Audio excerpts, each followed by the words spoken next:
Hello students, अपन 12th class का first chapter पूरा मैं आपको वीडियो के अंदर पढ़ा चुका हूँ। थ्योरेटिकली सारे डेरिवेशन सारी थ्योरी मैं आपको करवा चुका हूँ। कुछ न्यूमेरिकल्स में मैंने प्रीवियस वीडियो के अंदर बताए थे, ये और न्यूमेरिकल है जो मैं आपको बता रहा हूँ। ये वाला न्यूमेरिकल आपकी एनसीईआरटी टेक्स्ट बुक का सोल्ड एग्जाम्पल नंबर 1.11 है और यही क्वेश्चन या इसके जैसे ही कई सारे क्वेश्चन बोर्ड में 5 बार आ चुके हैं। इसको अगर ध्यान से देखेंगे तो काफी दूसरे क्वेश्चन भी समझ में आएंगे। क्वेश्चन क्या है, एक क्यूब दे रखा है, सारी साइड्स इक्वल है, ए के बराबर, इसको कोऑर्डिनेट सिस्टम पर इस तरीके से रखा हुआ है, ये ओरिजिन से ए डिस्टेंस पर है, इसकी एक साइड सारी साइड्स ए के बराबर है, इसके चारों तरफ इलेक्ट्रिक फील्ड है। इलेक्ट्रिक फील्ड अपने को पता है कि वेक्टर क्वांटिटी होती है, तो वेक्टर क्वांटिटी का x component, y component, z component तीनों होता है। तो इस यहां पर इलेक्ट्रिक फील्ड का एक्स कंपोनेंट दे रखा है, लेकिन वाई और जेड कंपोनेंट जीरो है ही नहीं, वाई और जेड केवल एक्स डायरेक्शन में, तो सारा इलेक्ट्रिक फील्ड केवल और केवल इस डायरेक्शन में है, एक्स डायरेक्शन में। अब अपने को फाइंड क्या करना है, flux passing through this tube. Flux की डेफिनेशन बताओ बेटा, याद करो फ्लक्स की डेफिनेशन। फ्लक्स का मतलब होता है the number of electric field lines passing perpendicularly through a surface placed in electric field. तो इलेक्ट्रिक फील्ड जो है वो सरफेस से परपेंडिकुलर पास होना चाहिए। इस ट्यूब के 6 फेस हैं, पीछे वाला फेस, सामने वाला, ऊपर वाला, नीचे वाला, एक इस तरफ लेफ्ट वाला और एक इधर राइट वाला, ये ऐसे 6 फेस। इन 6 फेस में से इलेक्ट्रिक फील्ड परपेंडिकुलर कहां से पास हो रहा है। सबसे टॉप वाला फेस देखो आप, ये जो ऊपर टॉप वाला फेस है, इलेक्ट्रिक फील्ड एक्स डायरेक्शन में है, क्या ये इलेक्ट्रिक फील्ड इसके परपेंडिकुलर है क्या? नहीं है। बॉटम वाला फेस इलेक्ट्रिक फील्ड पैरेलल है, आगे सामने वाला face electric field x direction में पैरेलल है, पीछे वाले फेस में भी पैरेलल है। लेकिन ये जो लेफ्ट वाला और राइट वाला फेस है, तो लेफ्ट वाले फेस में देखो आप, लेफ्ट वाले फेस में इलेक्ट्रिक फील्ड परपेंडिकुलर है, राइट वाले फेस में भी इलेक्ट्रिक फील्ड परपेंडिकुलर है। तो इलेक्ट्रिक फ्लक्स की जो कैलकुलेशन करनी है वो केवल 2 फेस पर करनी है, एक तो यहां पर और एक यहां पर। इस क्वेश्चन को करने के 2 तरीके हैं, मैं दोनों तरीके आपको बता रहा हूं।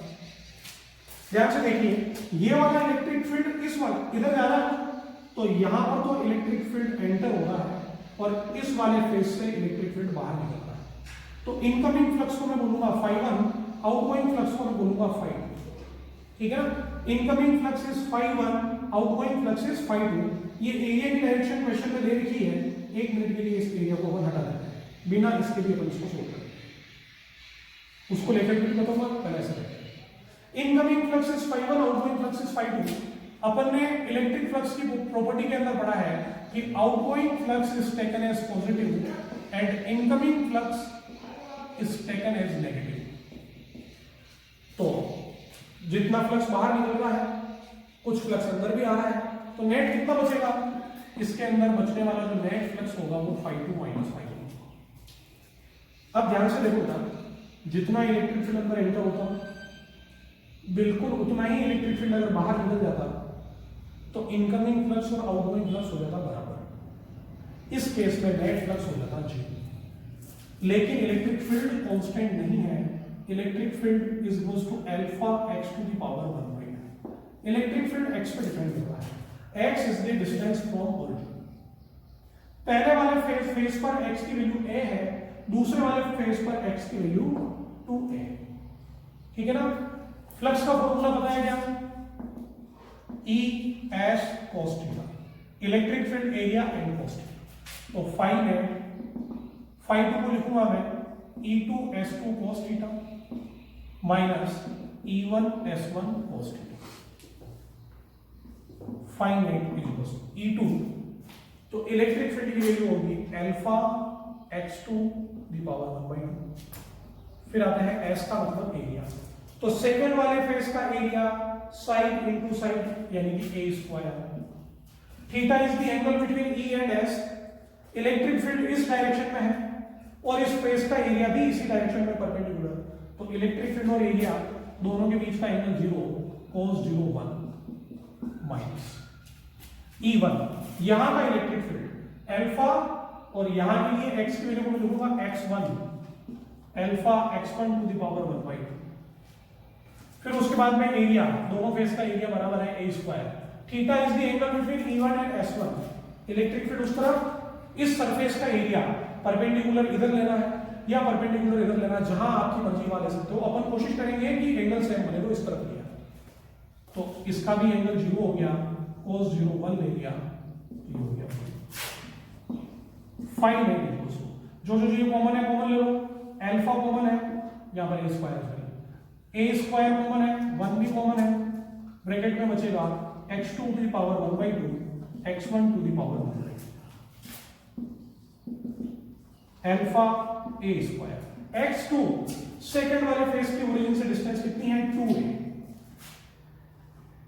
तो 2a पावर 1/2 माइनस x1 यानी कि फर्स्ट वाले फेस की ओरिजिन से distance a to the power 1/2। Solve कर लो सारी वैल्यूज रख करके।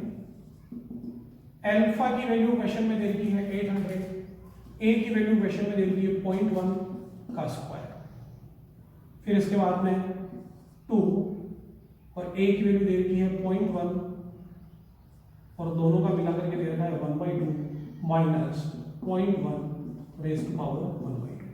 तो सिंपल मैथमेटिक्स है, इसको आप सोल्व कर सकते हो।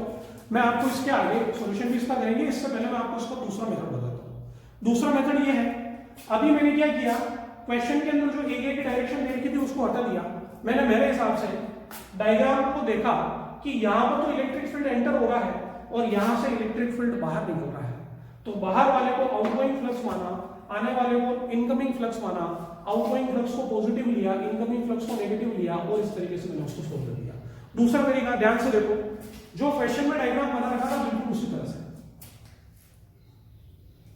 क्वेश्चन के अंदर यहां पर एरिया की डायरेक्शन इस तरफ दे रखी है, इस एरिया की डायरेक्शन इस तरफ दे रखी है, तो उससे क्या होगा, फिर अपने को आउटगोइंग और इनकमिंग का काम नहीं करना है,